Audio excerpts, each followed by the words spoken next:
Good afternoon. Hate to interrupt everyone's fellowship today, but we're going to start the meeting. So today is Friday the 13th. Some hotels don't have room number 13. Most skyscrapers in New York City don't have a 13th floor. There's no row 13 on air flights. And Friday the 13th is very popular as a wedding date either. But do not fear. Today is a great day to be in a Rotary meeting. So we're here to share the magic of Rotary with you. I was born on Friday 13th, so. All right. There you go. My wife could be the hair though, you know. The lack of.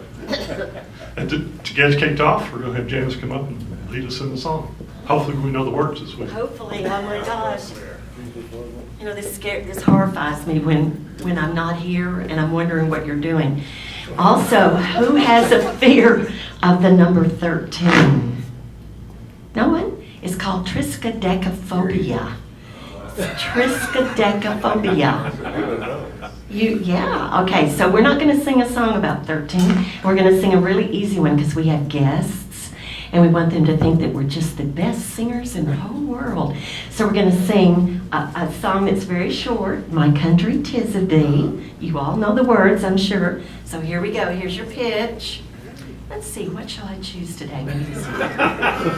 Ready? My country 'tis of thee, sweet land of liberty, of thee I sing. Land where my fathers died, land of the pilgrim's pride, from every mountainside, let freedom ring. Oh, I heard harmony. Thank you.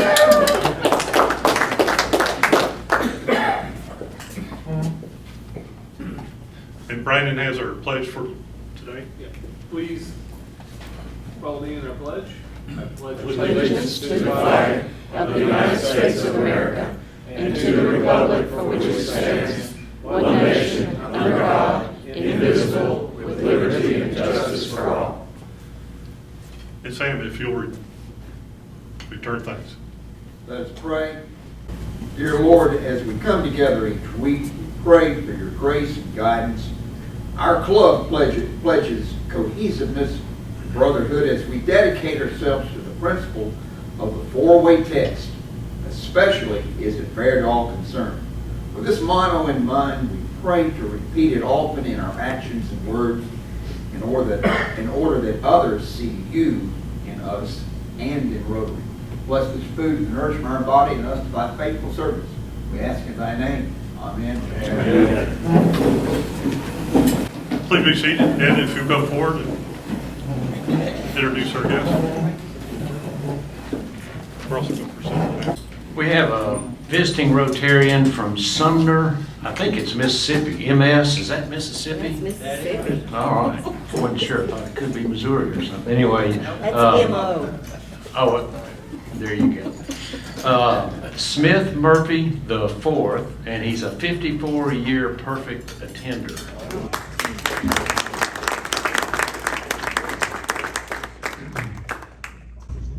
And we have, Thank you. All right. Got about 150. what brings you to Knoxville, Smith? Grandchildren. Oh, usually the case. We have a guest here, Tracy Simmons. Bruce is going to introduce Tracy, I believe. Is that right? Yes, Tracy's with Region Banks, and she has a really interesting story on why she's here today, so I've asked her to share that with Sure. us. My father was a Rotarian. I grew up in Paducah, Kentucky, and he was a Rotarian there until he moved to Lexington, Kentucky, where I ended up establishing and raising a family there, and he went to Rotary there as well. But back in 1985, I spent 6 weeks of my summer in West Germany and through a Rotarian program. And so it was a very eye-opening program in a period of time where a lot of opinions are formed. And I came back having seen and been in the eastern part of Berlin, where the wall was still standing at the time, and just prior to Ronald Reagan's demand to, have that wall torn down. And I do recall also 2 weeks after we returned from our West Germany trip that there was a cafe we'd had lunch in our last day in West Berlin that had been bombed. And so if you remember back then, it was kind of a really volatile area. But having seen the dead zone in between West and East Berlin, it was really alarming. And then visiting a concentration camp as well. So I learned a lot as a 17-year-old.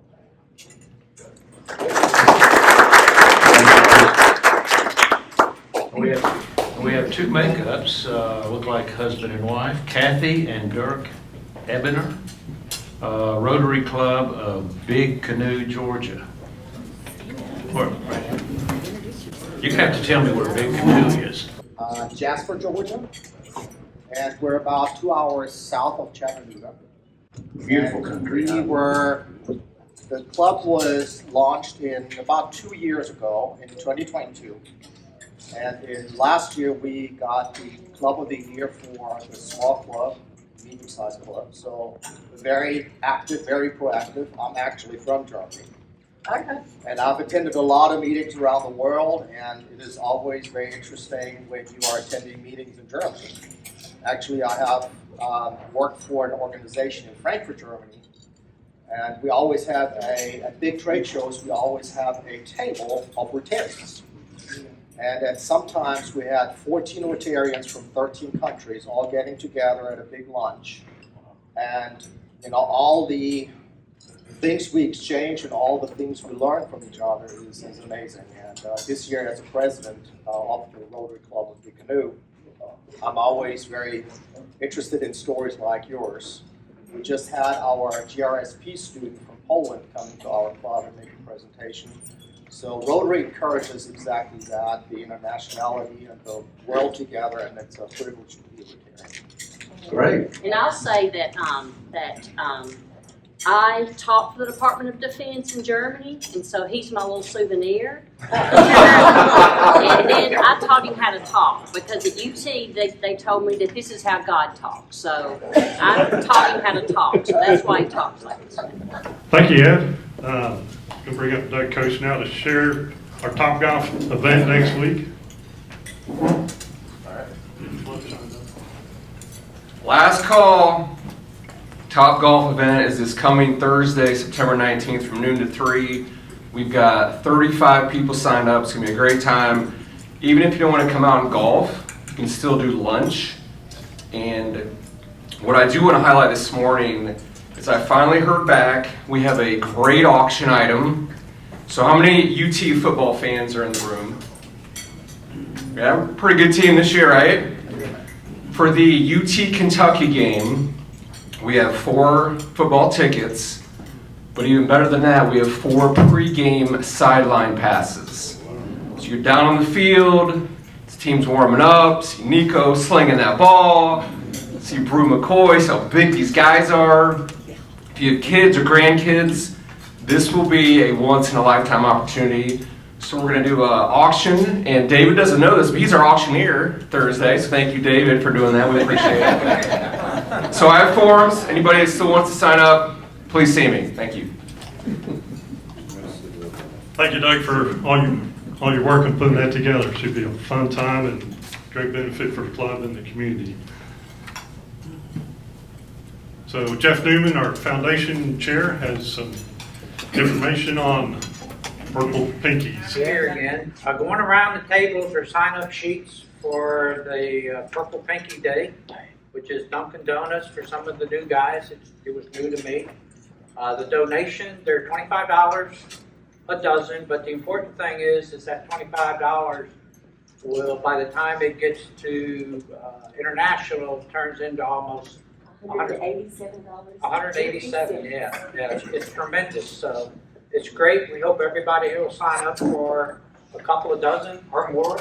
If you don't want them, we certainly would use them as donations to either some of the schools, or there's also been some talk about giving them to some of the college and the high school Rotaract clubs and let them sell them to raise money for their clubs. So I thought that was a good idea. So please sign up. We'll have to sign up in the next couple of weeks. Deadline is October the 4th. October the We 4th. finished on the 4th. And Steve Kaufman, Steve, have you noticed the size of the donuts? They're circular this year. You may not be able to paint a pinky this I year. literally was going to do that same joke to Steve. I was too. To Steve. Slinging doesn't work. You know, you've been fired. Janice, update on mobile meals today? Normally we have about 14 to 17 people that we deliver mobile meals to, and today we were just a little short. Some had been in the hospital. One lady had fallen out of the bed. She said, "I can't believe that. I tried to get up and fell out of the bed and hit her head and had a couple of injuries." She's okay, and she just sent her love to all of you. It is very important that we talk to these people, and today, because there weren't that many people to deliver, I was able to spend a little bit more time with them, and they love it when you just let them talk and share. And Doug delivered last Friday because it was Fifth Friday, and so I kept hearing, I think Bruce, you've lost your place. I kept hearing from all the ladies. First of all, they want Ray to come back and deliver. And secondly, they kept talking about Doug. So if you want to join this elite group of deliverers, you just see me and I'll get you signed up. It is my pleasure as Assistant District Governor Coordinator to present to Doug, if you'll come up here, Doug, a certificate Doug has completed successfully, I might add, it says so. Part 1 of the Rotary Leadership Institute. So when you hear people talk about RLI, this is what that means. There's another, and if everyone in here should take at least RLI 1, because it will give you such a background about Rotary. Things that we don't have time to talk about in our meetings here, but things that will help you to be a better Rotarian, just know more about Rotary. The next RLI workshop is coming up on September 28th. It's going to be in Crossville at Rome State Community College. You can sign up for this online. It's course 1, 2, 3, and a graduate course. Doug has completed 1. We hope he'll go on to 2 and 3 and the graduate course. So here we go. Let's give him a big hand.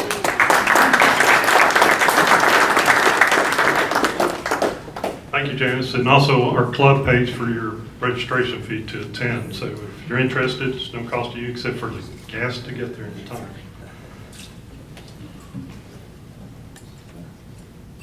Today's Pine Gap readers are Sam, Mike Childress, and Chavez, and we have 1 opening, so if someone's available to fill the 4th slot.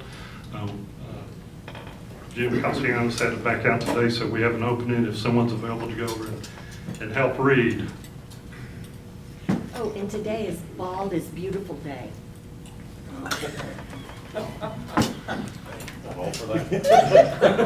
Is Jim Burns here? Just want to say congratulations to last week's winners for the ball board. Ray won the half. Congratulations. And John Hines had the final win on that. So he'll begin the ball board out to us. So to get on with our program for today, I'd like to ask David to come forward and introduce our speaker. Our speaker today is Charm Allen, who's district attorney for Knoxville, and I have not had the privilege of meeting her professionally, but more importantly, never personally, either individually in front of her. Thank goodness. She's a veteran prosecutor who, with over 30 years of experience, in 2014, General Allen was elected as the first female district attorney General of the 6th Judicial District. After earning her law degree at the University of Tennessee, she became a full-time assistant district attorney general, pursuing her passion of seeking justice and helping victims of crimes. Her model for successful prosecution not only involves enforcing the law and seeking punishment for the crime, but also requires a dedication to the prevention of the crime at its source. Please join me in welcoming General Allen.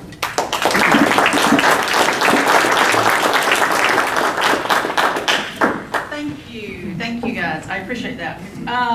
Okay, I could talk for hours and hours and hours about what I do because I love what I do, but I'm gonna try to just hit on some highlights and try to give you guys an overview of my office, what is happening in Knoxville, and what crime looks like, and if at any point you wanna stop me and ask a question, feel free.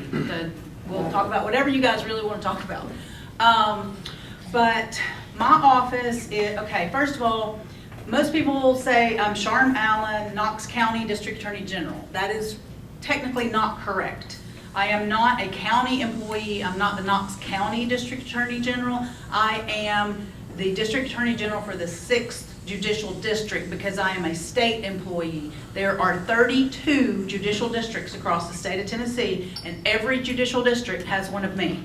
Here in Knox County, it just happens to be because we're a large area, it's just Knox County. Like the 9th Judicial District is Loudoun, Roane, Morgan, and Meigs, more rural. So I'm the 6th Judicial District, but it's easier to say Knox County District Attorney General. My office has 88 employees that are working around the clock doing nothing but combating crime in Knox County for you guys, all day, every day. We are a state agency, so about 60% of my funding comes from the state, and we are extremely fortunate here in Knox County to have the Knox County Commission and the Knox County Mayor support us in providing the other 40% of our funding, which allows us to do a lot of extra things here in Knox County that most district attorneys' offices around the state do not get to do, like specialty courts, which we'll talk about later, and a lot of things that we provide our victims, things like that. So, when I first took office back in 2014, I came from being a frontline prosecutor. I was a child abuse prosecutor.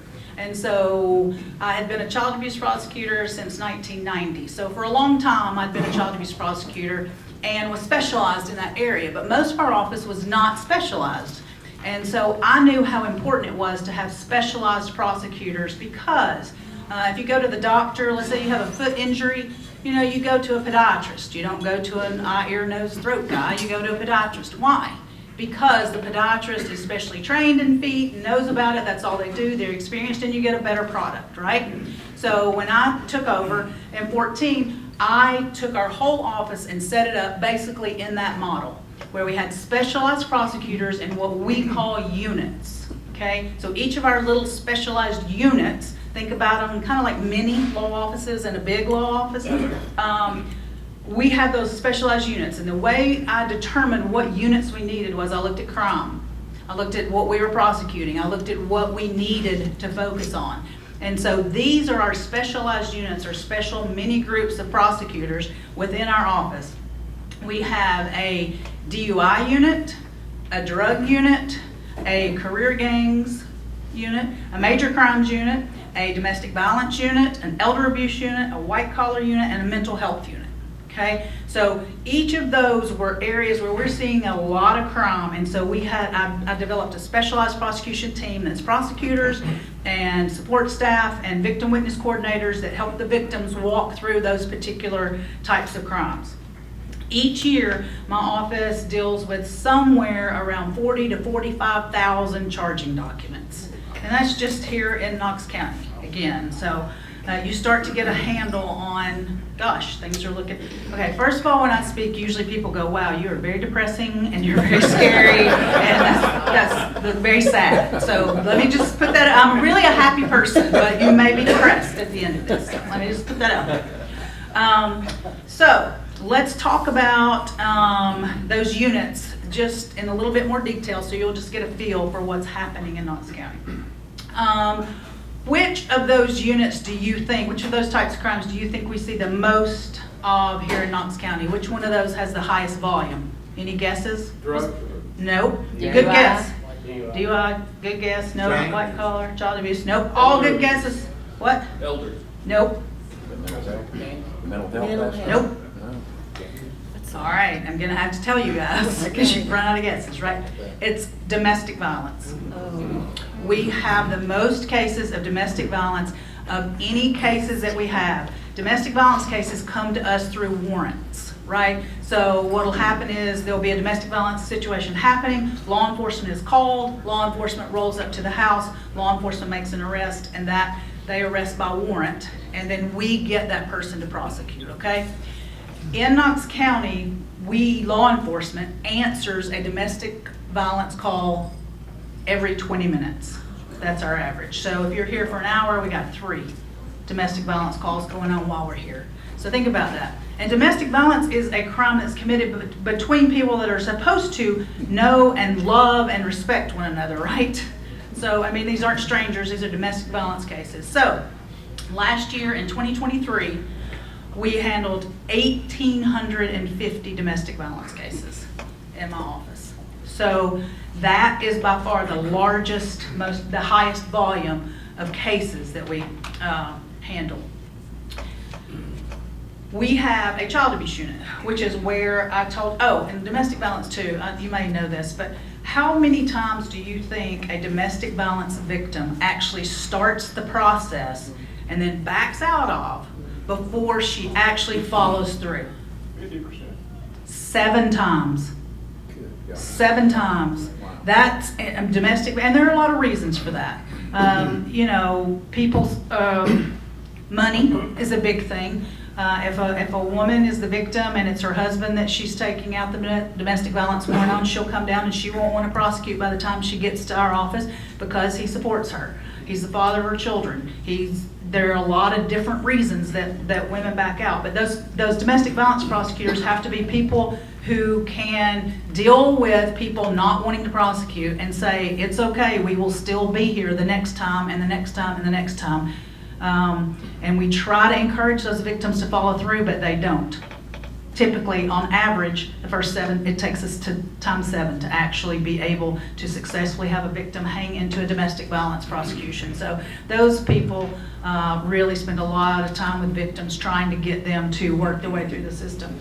And usually domestic violence gets worse and worse and worse. So we've had lots of victims here that were homicide victims as a result of being in a domestic violence situation who we've had and who've backed out, and we've tried and tried to keep them engaged in the system. So that's a special unit. You said to interrupt, right? Go right ahead. I'll forget this question. So every time Florida Gators lose, and I'm making light of this, but it's serious, but every time Florida Gators lose, we always say there's going to be a lot of domestic violence victims. So like when Tennessee loses, can you actually see an uptick on that evening or a... I have never looked at that. I'm just curious. Honestly. But now you've made me curious. So I will look at that, and when I come back, I'll be able to answer that question.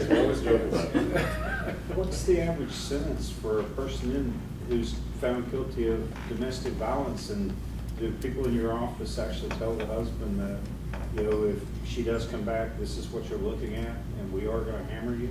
Yes, and that's a good question. Domestic violence, it depends on what the charge is. There's a large range of charges with domestic violence. There's simple assault. It depends on how bad the violence is, I guess is the best way to put it.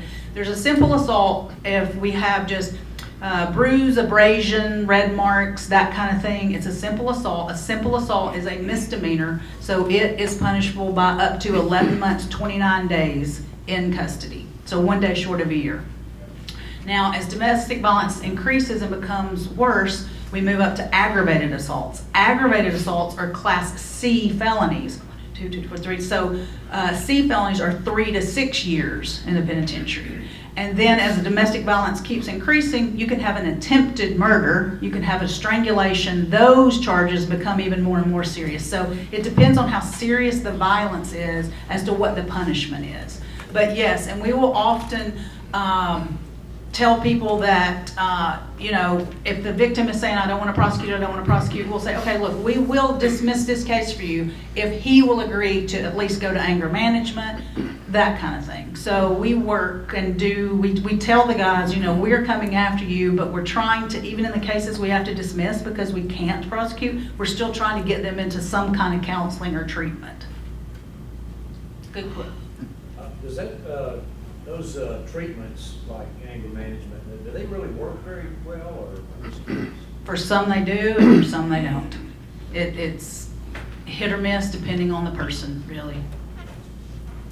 Is there any financial penalty that the aggressor has to pay if she decides not to prosecute? I mean, is there something to deter them from doing this again?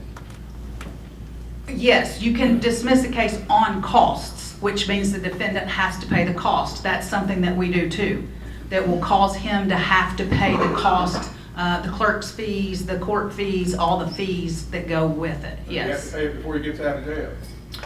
Okay, before he gets out of jail, okay, y'all are going deep into domestic violence. It's my journey to a domestic violence day. There was just a law passed that went into effect in July. And it has to do with when they get arrested, before we get to the conclusion, and that's what you're talking about, kind of. When we arrested a person, let's just call it a he. There are many times that she is the aggressor, but just for easiness, I'm gonna call it a he. When a person gets arrested, he is entitled to a bond, right? So when he gets a bond, starting in July of this year, if he is charged with aggravated assault, which is one of the serious ones you ask about, the law requires now that the judges, before they let them out on a bond, they give them a monetary amount of bond, but they also have to put them on a GPS monitor on their ankle, okay? And when they give them that monitor on aggravated assault cases, the victim there are two things that monitor does. We call them an exclusion zone and a proximity zone. What that means is that monitor, if you're an aggravated assault victim, we put your home address into a zone. There's a zone around your house, and his monitor will tell us if he goes into your house zone. We can put your work zone or your school zone or whatever, wherever the victim is that he's bothering her, we put that in. So she also, if she's an aggravated assault victim, gets the opportunity to tell the judge whether or not she wants a proximity zone put into his monitor. What a proximity zone is she gets a phone, on her phone, we put an app on her phone. He has that monitor, and if he comes within a certain 1,500 foot parameter around her, no matter where she is, there'll be a notification and they'll send patrol and patrol will roll on it. So that's only available to aggravated assault. So that is not available to a misdemeanor assault victim unless we go in front of the court and specifically ask that that be added. But in addition, before he can get out of jail, in addition to having to pay money, he has to have those things put on too. So, and that is part of his bond, and his bond stays in effect until we get to the trial or the hearing or whatever the conclusion of the case is. When I was in college, I had quite a few guys I went to college with that went into law enforcement. And they told me that the domestic violence cases were the absolute worst ones that they wanted to go to. They told me they had situations where the man would be on top of the wife, beat the crap out of her. They'd pull him off and they'd have to rough him up to get him in cuffs. And the female would actually attack them. Yeah. For how do you handle this? That's true. He still goes to jail, and she'll show up in court the next day saying, please let him out, please let him out, please let him out. And so that's part of what this prosecution team goes through every day, is talking to these victims, trying to get them to pursue. Now, not all victims do that. There are many victims that show up that say, I want to pursue this, and they stick with us.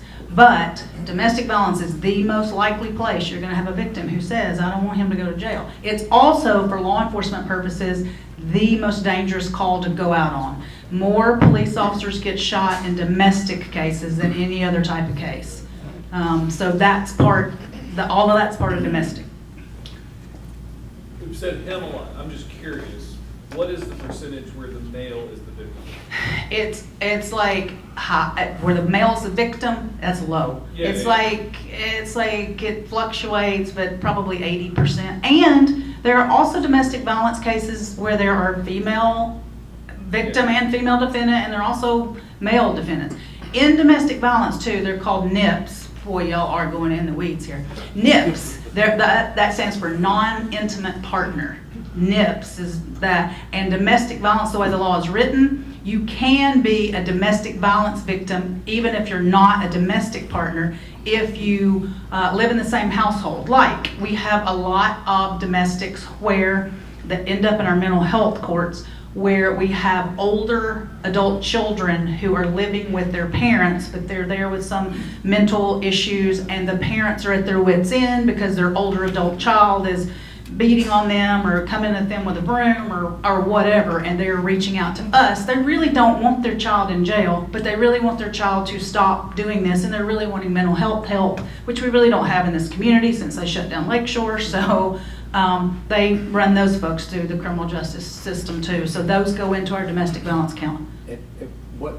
During the domestic issue, at what point does a control come out of the victim, or the victim says, I want to withdraw, but your office says, no, sorry? That's a good question too. In any case, whether it's domestic or not, you need to understand that when the district attorney's office charges somebody, it's the state of Tennessee versus the defendant. It's not the victim versus the defendant, it's state of Tennessee, right? Because they broke a law.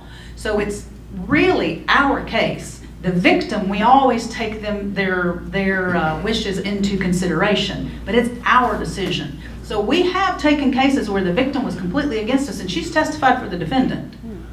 But we don't do that very often, and it is because we don't win those. Juries do not want to convict people when the defendant is sitting there saying, I didn't do it, and she takes the stand and says, I didn't do it, and we're saying, it really happened, look at these bruises, she did not fall down the steps, her bones are broken, but juries we have to convince 12 out of 12 to have a conviction here in Tennessee, and we do not do well with, we typically do not do well with those. We can pursue them, but we don't win them.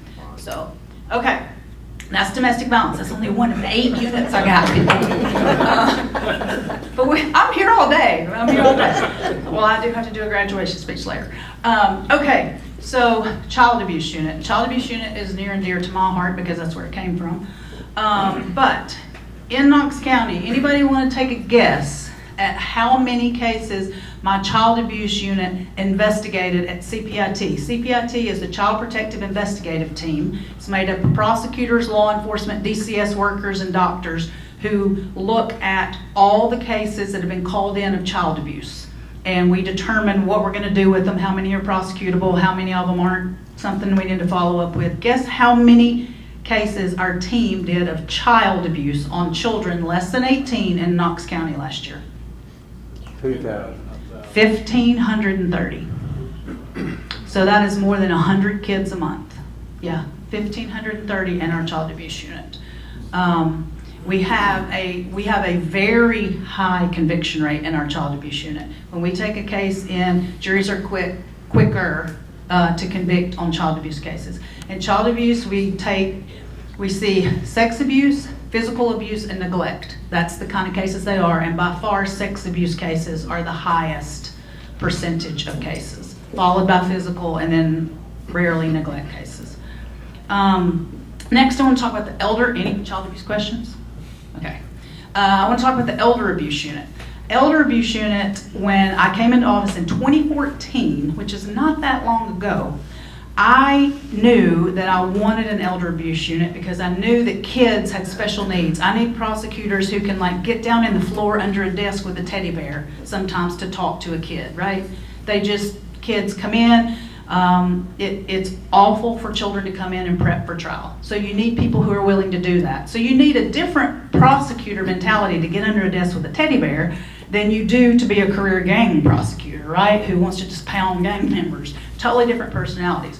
So elder abuse needed special prosecutors too, because we have elderly people in this community that are being abused and we didn't have anybody specializing in them. Elderly people, unfortunately, we lose them. A lot of them die before we get to trial. So there's special ways to preserve their testimony. A lot of them have special needs. They need to come to court in wheelchairs. They need special accommodations. We need to go out and take statements from them because we may lose them. So I said, hey, I want an elder abuse unit. They have special needs just like everybody else. I want an elder abuse unit. Go out across the state, find an elder abuse unit, bring it back here, and let's don't reinvent the wheel. Let's kind of copy it and tweak it for here. In 2014, there was not anybody in the state of Tennessee focusing on elder abuse prosecution. We didn't have one in the state of Tennessee in 2014. So we ended up having to go to California and New York to find models to bring back here to create an elder abuse unit. So I'm happy to tell you that we created the first elder abuse unit in the state of Tennessee in 2014 in Knox County. And since then, all 32 members of that conference that I told you about across the entire state have specialized elder abuse prosecutors, many of whom have been trained here. So I'm very proud that we are now focusing on our elderly the way we should have been. And just to show you that there is a need for it, guess how many elder abuse cases the ROBSept team, which is Vulnerable Adult Protective Investigative Team, looked at last year? This is abuse of elder. 500. Good guess. You need to almost triple that. 1,377. 1,377 cases of elder abuse. And elder is the exact same thing as child abuse. It's sexual, it is physical, and it is neglect. And in the neglect story, put the financial. But with elder, the vast majority of their crimes are financial. It's financial. It is grandchildren and children living with their parents and grandparents and stealing them blind. And when we get in there on a financial abuse case, what we typically find is they're being neglected as well, or they're being physically abused as well. So most of our elder cases start as financial neglect cases. How old is elder? Elder, well, I'm old. when I started, they said elder abuse is 60. And I said, okay, that sounds good to me. Well, I'm 59. So I'm thinking about this year when I have my birthday, changing elder abuse to 65. But really, by statute, some of the statutes are 60, some are 65. So depending on what it is, we're talking about 60 or 65. How do you get a case brought to you for elder abuse? Because the kids aren't going to bring it. Right. It is, it's concerned citizens, it's neighbors, it's if you have a neighbor and you notice that, you know, they're living over there and they're elderly and their kids move in or somebody moves in and then people are coming and going all hours of the night, then it's people calling in saying that. It's people that have an elderly neighbor and they know that their neighbor checks their mail every day and they haven't seen their neighbor out in days calling. It is financial institutions calling us saying that things have changed. Ms. Smith always withdrew this amount of money. Now she's coming in with some people we don't know, and she's withdrawing large amounts of money. So it's concerned citizens. It's a lot of the banking institutions that report that. So can you send an investigator out just on that? Yep, that's what happens. And sometimes, you know, we go out and it's legit. Something legitimate's going on. It's not a crime, so we move on. But we investigate all of those, yes. And those crimes, child abuse crimes, when there's a child abuse call, a law enforcement officer goes out with a DCS worker or Department of Children's Services worker. They investigate that together. On an elder abuse case, a law enforcement officer goes out with an Adult Protective Services worker. So APS and law enforcement investigate those together. They do a joint investigation. Okay, so we talked about child abuse, elder, DV. Okay.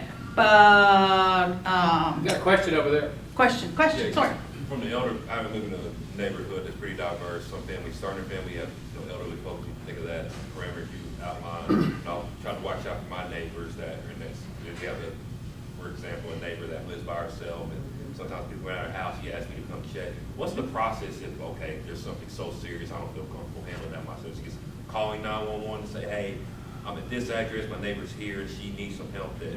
Is it just that? Law enforcement, yes. You can call law enforcement and report it, or you can call APS, but nobody knows the Adult Protective Services number, so everybody calls law enforcement. If you just make a call to law enforcement. And if you call 911 and there's not something going on right there, right then, they will oftentimes give you a different number to call, but it's a law enforcement number. So yeah, if you suspect anything, for sure. Because that is how we find out. I mean, people in the community have to tell law enforcement what's going on. So, yeah. Okay, DUIs. Last year, DUIs. Who wants to guess the number of DUIs we had last year? Who said 1,100? Okay, he's very close. You're very close. 1,184. 1,184, so almost 100 a month. So let me tell you what has changed about DUIs since I started doing this. When I started back in 1990, all of our DUIs happened at night and close to the bars, right? When I was growing up, I don't know about y'all, but my daddy said be home by 11 because nothing good happens after 11. And you know, my dad was pretty smart. That was true. And so that's where most of our DUIs came, late at night by the bar. Not true anymore. Our DUIs are now a combination of alcohol and drugs. Most people have alcohol and drugs in their system, or just drugs. We have DUIs all the time that are based just on drugs. And we have that around the clock. We have arrested mothers in their minivans, in the school drop-off line in the morning at school, passed out in their cars with their kids in their car seats. So DUI, sometimes I do. I mean, people say, God, how do you walk around knowing everything that's happening? How are you not? And I can deal with all of it, except the DUIs are starting to kind of get to me. There are many times when I think the majority of people driving just across that yellow line are higher than a kite on some kind of pill or some kind of drug. What is keeping them from crossing that yellow line and hitting me? There's nothing really there. I'm shocked at the number of people that are behind the wheel that are under the influence. It is just our vehicular homicides, that is where someone is drinking and driving and hits another person and kills them, have gone through the roof. Our vehicular homicides, we just tried a case this week, and then there were 3 on this morning. 1 for sentencing, 1 for a plea, and 1 for something else. Like, our vehicular homicides are through the roof. So that is a sad fact that's happening. Okay. I have a question on that. Sure. So at what point are you considered to be under the influence when you are on medication? Medications are harder to prove. The law on alcohol is 0.08. Okay, if you're above a 0.08, then you are deemed to be under the influence. Okay, with drugs, we have to prove you're under the influence, and what we prove is that you are outside the therapeutic range. And the way we do that is we bring in doctors, experts, pharmacological experts to say what the therapeutic range is, to say the amount that was in the blood and what effects that would have. Sometimes juries say, hey, this person was way outside the range, they looked like they were under the influence, and they convict. And sometimes juries say, you know what, that was drugs and we believe they were taking what they were supposed to, and we lose those. But drugs, we have to bring in experts to show what that influence would have.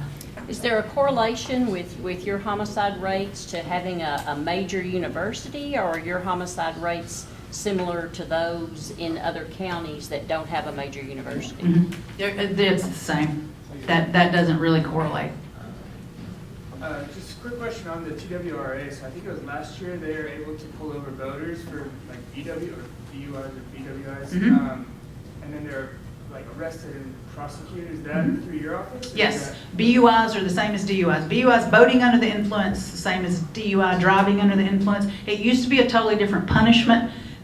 What you're talking about is they changed BUI punishments, boating punishments, to be the same punishment as DUI. For years it was less. You didn't have as much if you were boating under the influence. Now it's the same. So there's BUIs. We also have a whole bunch of other stuff I want to tell you, but it's 1 o'clock, so there's some things I definitely want to tell you. Nobody's asked this question. On the drugs, how about I don't know a whole lot about this, but how about the marijuana where they take it out with the stuff for paint? How does that, is there any cases? Fentanyl, I think is what he's talking about. No, it's not fentanyl, it's hemp or whatever it is. Hemp, Hill, don't get me started on that. That's like a 6-hour lecture. The Tennessee legislature really did not do us a favor when they allowed us to have hemp. Because hemp is legal because we have hemp farmers, and hemp makes rope, and hemp is a good thing because it's a crop we grow. So really what they did is hemp, this is a way oversimplification, but it all has to do with the THC level in the product. And hemp is up to 0.3%. So if you grow something that's marijuana and it's 0.3% or lower, it's hemp, and you can make a rope out of it. If it's over 0.3%, it's marijuana. So that has confused everything. The TBI lab is also having problems where they heat up a marijuana substance to test it to tell us what the level is. The TBI has now determined that when they're testing, their heating process causes that level to change, so they can't really say what it was before they tested it. So hemp being legal and marijuana not being legal is very, very difficult. It's become a very difficult problem. And people say, well, what about marijuana? Why don't we just legalize it? We do not need to legalize it. And the reason is because it is a gateway drug. I am telling you, we arrest drug dealers across the board. They're dealing everything known to man, but every single one of them has marijuana. Marijuana is in every case. Everybody has marijuana, and I'm telling you, the THC content in marijuana, lots of people, older people like me, older people will say, oh, well, back in the day, I smoked marijuana all the time, and it really didn't do anything. The THC content from back in the day was a low THC content. The marijuana that's out there now, the gummies that are out there now, the products that they're putting this in, it's up to almost 100% THC. And 100% THC, what they're seeing, and you can say you heard it here. I heard it from that charm lady back a long time ago. I'm telling you, THC levels are so high, what is happening is that those who already have some propensity for a mental health issue are having psychotic breaks from THC. We're seeing it here. We've already seen it here. The THC content is so high that it is causing a psychotic break. We had one that happened here. We had a girl, this was years ago, and gosh, I don't know, it seems like yesterday, but it seems like forever. I don't know, 4, 5, 6 years ago, I don't know. She was a young girl in her early 20s. She lived with her roommate. She smoked marijuana, and that was it. She didn't have any other drugs in her. And her roommate came home one day. She was naked. She was in the bathtub. She had a machete type knife, and she was filleting herself. And her roommate obviously freaks out, and she gets out of the tub and she chases her roommate with the knife. And then they run out of the house. Her roommate runs out of the house. So this girl is running around the neighborhood naked, cutting herself, and anybody that came near threatening them. So they call the police come, she does the same thing, she runs at the police officer with the knife, and the police officer shoots her and kills her. And we look into that case, and she has nothing in her but marijuana and a small amount of marijuana. And it was determined by the medical examiners that she is one of those people that had a psychotic break from smoking marijuana. The THC in the marijuana caused all of that. And that poor girl was a young girl in her early 20s with a bright future, and because she had smoked marijuana, she is now dead. So marijuana, we are seeing more and more and more of those psychotic breaks from nothing but marijuana. And marijuana is a gateway, and every single drug dealer has marijuana. And it is just something people are using to get into worse stuff. And the worst stuff is fentanyl. Somebody brought up fentanyl. Fentanyl is really bad stuff, but I'm here this will be the last depressing thing I tell you. Fentanyl has been terrible. Fentanyl is 50 to 100 times more potent than morphine. However, we now have xylazine, which has come onto the scene, and xylazine is much more potent than fentanyl. Xylazine is a horse tranquilizer, is what it is, and its street name is Trank. And xylazine is going to be, you can say you heard that here too, in a couple of years, xylazine is going to replace fentanyl. We're going to start losing more people to xylazine. And for fentanyl, you can do, we can bring people back, right? With naloxone or Narcan, you can revive someone who is dying from a fentanyl overdose. Xylazine, there's nothing. There's nothing to bring you back from xylazine. So we are losing people now to xylazine. But There are a few good things we do in our office. I just want to end with something positive. Want to come up with something. Yes, okay. We do a lot of preventative work too, because I do really believe that any crime we can prevent is a good thing, right? There's no victim, there's no defendant, the taxpayers don't have to pay for a trial. So we do programs in elementary schools, we do reading programs, we do middle school programs, we do high school job shadow programs. Every college around here and every community college runs kids through our office. We came up with a program for middle schoolers called Do the Right Thing, and right is W-R-I-T-E. Do the Right Thing is a program for middle schoolers where they write an essay on violence, how violence has affected them, what their perspective is on it, and how we can change violence.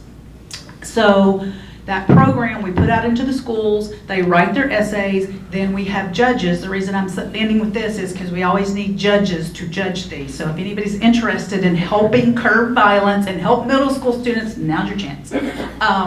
We judge those essays and we choose one boy and one girl from all the middle schools. That boy and girl then get to go with a member of my staff to Washington, D.C. They meet all kinds of legislators up there. They get to go have their work put into a book that is actually in the Library of Congress. They publish a book, and those middle schoolers get to go up there and have a wonderful experience for 3 days. And it's a result of being winners of that competition. And last year, our winners were from Emerald Academy, was our girl, and what's the Catholic middle school? Sacred Heart. Sacred Heart, thank you. Sacred Heart is where our boy winner came from. And so, thank you. So those two kids got to have a fantastic experience, and their work is published in the Library of Congress. So if you're interested in being a judge, let me know. Yes. Is there a website for this program by any chance? No, but there's a website for my office. Okay. So, and there probably is a Do the Right Thing website, and the link is probably on my. So what's your website? My website is knoxcounty.org/DAG. And if you can't remember that, just go to the Knox County website, and all of the elected officials have our picture on there. You just click on my picture. And I also have a Facebook, so I would encourage you to follow our office on Facebook if you're at all interested in crime and what's happening, what's going on, because we post our convictions. You can see who all's getting convicted. You can see what our office is doing. You can see everything that's happening in our office. So it's a great resource. And you'll notice that all of our drug dealers are from Detroit. So that's a whole nother story. Just because it's so prominent in the news right now, the recent threats.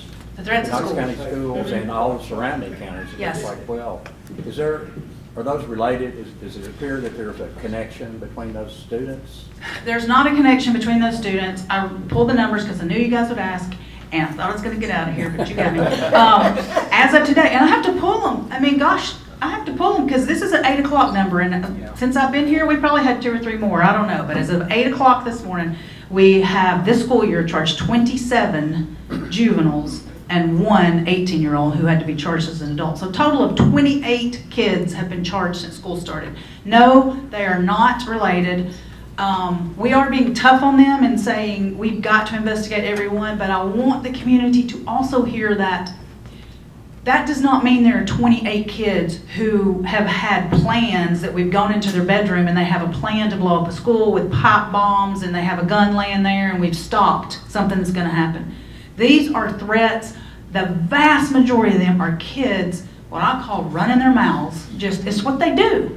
And they don't have access to a weapon. They don't have a way to carry it out, but we don't know that. Law enforcement doesn't know that. So you don't have a choice. You have to go in and investigate those. So the vast majority, if you're taking any piece, know that the vast majority of them do not have access, do not have a way to carry it out, but you never know. It only takes one. So that's why we've got so many charged and we're cracking down to try to stop them. But it's the new lingo. If you get ticked about anything at school, that's what you say, and it doesn't even make sense. If you have a girl stealing another girl's water bottle and the girl's response is, I'm going to shoot you and everybody in this room if you don't give me back that water bottle.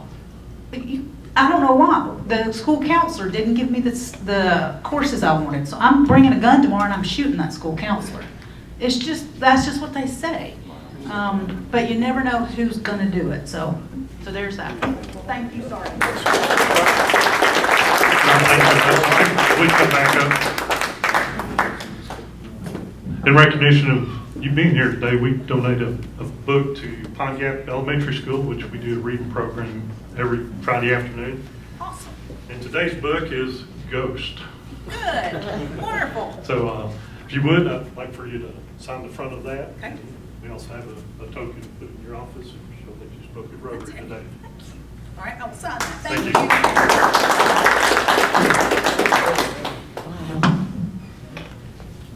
All right, I'd like to also recognize Smith for being here today. Thank you. Have a safe trip back to Mississippi. Enjoy your visit with your grandchildren. And Kathy and Dirk, thanks so much, and enjoy your stay here at UT for the weekend. And Tracy, hope you'll come back and join us in Rotary. So who has the smoky table here? Wayne, would you like to do it? Sure. Before we test the say or do, first. Is it the truth? Second. Is it fair law to serve? Third. Will it build goodwill and better friendships? Fourth. Will it be beneficial to all concerned?